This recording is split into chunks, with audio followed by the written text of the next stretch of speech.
A very good morning students. So today I am going to start chapter number 4 reproductive health of class 12th biology. तो देखिए हमने reproduction in human beings पढ़ लिया है, reproduction in plants भी पढ़ चुके हैं।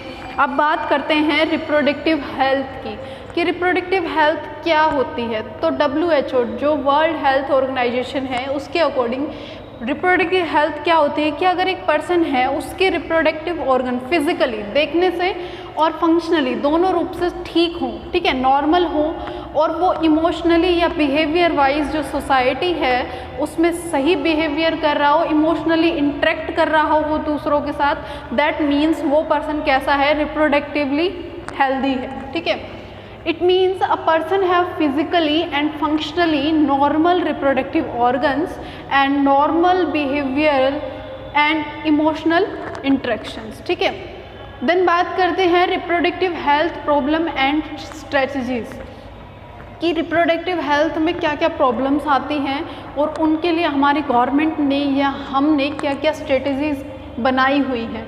तो सबसे पहले बात करते हैं ओवर पॉपुलेशन की।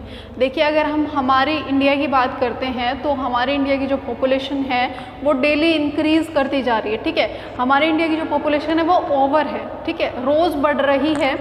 तो इसके लिए इससे क्या होगा कि जैसे जैसे हमारी जो पॉपुलेशन है वो बढ़ती जाएगी तो क्या होगा, जो रिसोर्सेज हैं वो कम होते चले जाएंगे। रिसोर्सेज कम होंगे तो डायरेक्टली ये चीज़ इफ़ेक्ट डालती है किस पर, रिप्रोडक्टिव हेल्थ पर। तो उसके लिए हमारी जो गवर्नमेंट है उन्होंने अलग अलग प्रोग्राम्स चलाए हुए हैं। लाइक एक प्रोग्राम चलाया था 1951 में, reproductive and child health care programme.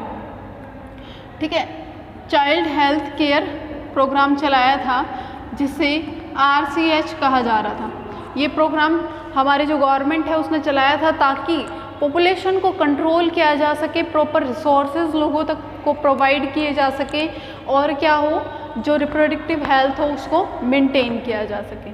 Second चीज़ थी अवेयरनेस अबाउट रिप्रोडक्शन कि रिप्रोडक्शन को लेकर क्या किया गया, अवेयर किया गया लोगों को। कैसे अवेयर किया जा रहा है कि आजकल जो मीडिया है, इवन न्यूज़पेपर वगैरह भी हैं, उनके अंदर भी रिप्रोडक्टिव हेल्थ के बारे में बहुत सारी नॉलेज जो है वो लोगों तक पहुंचाई जा रही है। तो लोगों को क्या किया जा रहा है, अवेयर किया जा रहा है। थर्ड चीज़ आती है सेक्स एजुकेशन। देखिए जो स्कूल या कॉलेजेस हैं उनके अंदर अभी सेक्स एजुकेशन का कोई प्रोसीजर नहीं है, लेकिन गवर्नमेंट या ये चाहती है कि सेक्स एजुकेशन दी जाए ताकि क्या हो कि जो स्टूडेंट्स होते हैं स्कूल के अंदर, जो स्टूडेंट्स होते हैं at the age to 11 to 19 के किस एज में होते हैं, प्यूबर्टी के एज में होते हैं, एडोलसेंस के एज में होते हैं, तो उस वक्त उन्हें ये एजुकेशन देनी ज़रूरी होती है ताकि जो मिथ्स हैं, मिसकॉन्सेप्शंस हैं सेक्स एजुकेशन के बारे में उनको दूर किया जा सके। फोर्थ आता है knowledge of growth and reproductive organ and STDs। क्या होता है कि जो रिप्रोडक्टिव ऑर्गन्स हैं वो डेवलप करना शुरू करते हैं at the time of puberty. तो उस टाइम पे क्या होता है, प्यूबर्टी के टाइम पे मेल और फीमेल में डिफरेंट चेंजेस आते हैं। ये आप वैसे ऑलरेडी लोअर क्लासेस में पढ़ के भी आ चुके हैं कि जो वॉइस होती है वो लाउड हो जाती है और इस तरीके से काफ़ी सारे चेंजेस आते हैं। तो रिप्रोडक्टिव ऑर्गन्स में भी काफ़ी चेंजेस आते हैं। तो ये चीज़ें, इन चीज़ों की जो स्टूडेंट्स होते हैं या जो प्यूबर्टी एज के जितने भी लोग होते हैं उनको इनके बारे में पता होना चाहिए। सेकेंडली जब उनको इस चीज़ के बारे में पता चलेगा और जो मिथ्स हैं, जो गलत बातें फैलाई हुई हैं लोगों ने वो दूर होंगी, तब क्या पता चलेगा उन्हें, STD के बारे में पता चलेगा, सेक्सुअली ट्रांसमिटेड डिजीज़ के बारे में, जिसमें क्या आता है, एड्स आता है, ठीक है, और भी बहुत सारी डिजीज़ आती हैं, तो उनके बारे में भी उन्हें नॉलेज मिलेगी। फिफ्थ आता है birth control devices and care of mother and child. देखिए क्या होता है कि जो एज ग्रुप होता है, जिस एज में मैरिज होती है, ठीक है, तो मैरिजेबल जो एज ग्रुप होता है उसमें या फिर जो मैरिड कपल होते हैं उनको जो बर्थ कंट्रोल डिवाइसेस होती हैं उनके बारे में पता होना चाहिए ताकि पॉपुलेशन जो है उसको कंट्रोल किया जा सके, ओवर पॉपुलेशन ना हो। सेकेंडली जो प्रेग्नेंट मदर होती हैं, ठीक है, उनको अपनी प्रॉपर केयर करनी चाहिए, या फिर का जो बेबी होता है, जिन्होंने अभी रिसेंटली ही कोई बेबी डिलीवर किया हो, उनको अपनी ठीक तरीके से केयर करनी चाहिए। उनको ब्रेस्ट फीडिंग जो होती है उसकी कंप्लीट नॉलेज होनी चाहिए, वो क्यों ज़रूरी है इस बात का भी उनको पता होना चाहिए। 6 आता है रिसर्च इन रिप्रोडक्टिव हेल्थ एरिया।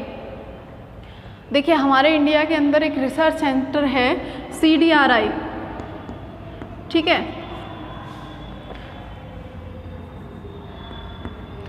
लखनऊ के अंदर ये रिसर्च सेंटर है। और इन्होंने क्या डेवलप की थी, इन्होंने एक पिल्स डेवलप की थी जिसे सहेली पिल्स कहा जाता है, जो रिप्रोडक्शन जो होता है उसको रोकने के लिए यूज़ की जाती है।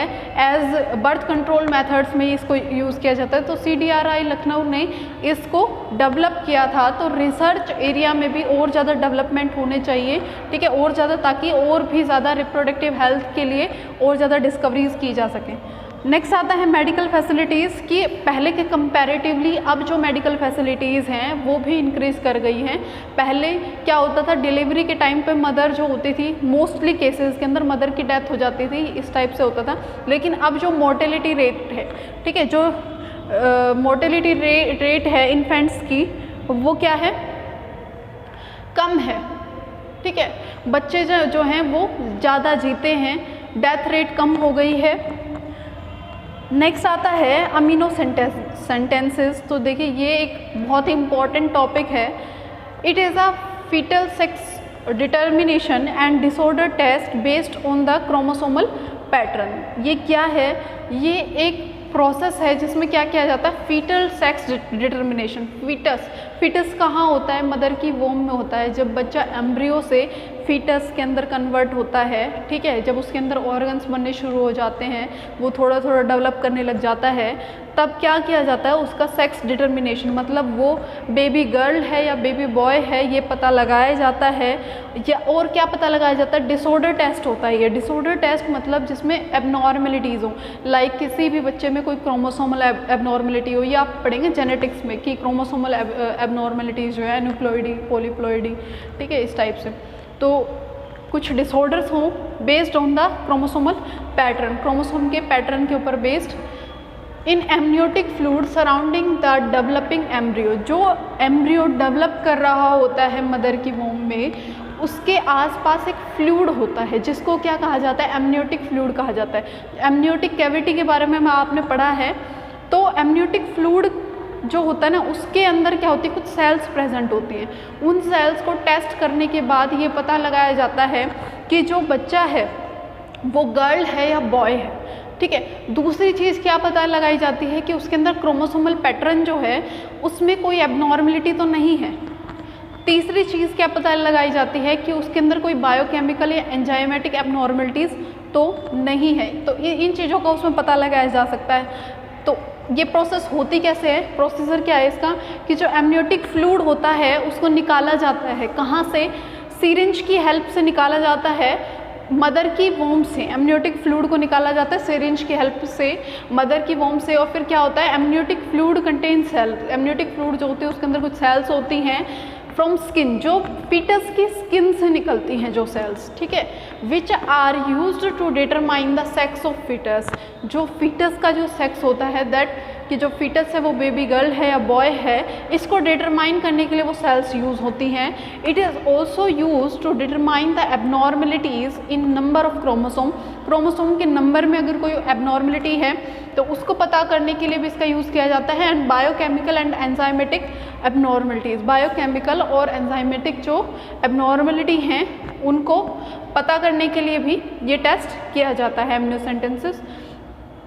इसका मिसयूज़ क्या हुआ, इसका मिसयूज़ ये हुआ कि इससे ये पता लगने लग गया था कि जो बेबी है जो डेवलप कर रहा है उसका सेक्स क्या है।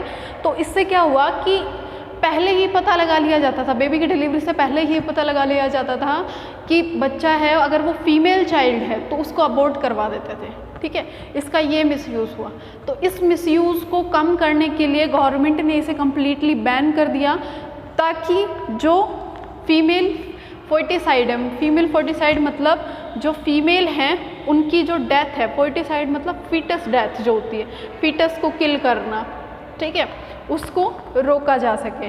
तो इसको कम्प्लीटली बैन कर दिया गया। ताकि जो फीमेल हैं उनकी पॉपुलेशन को बढ़ाया जा सके। So this is a new sentences and that's all for today. Thank you.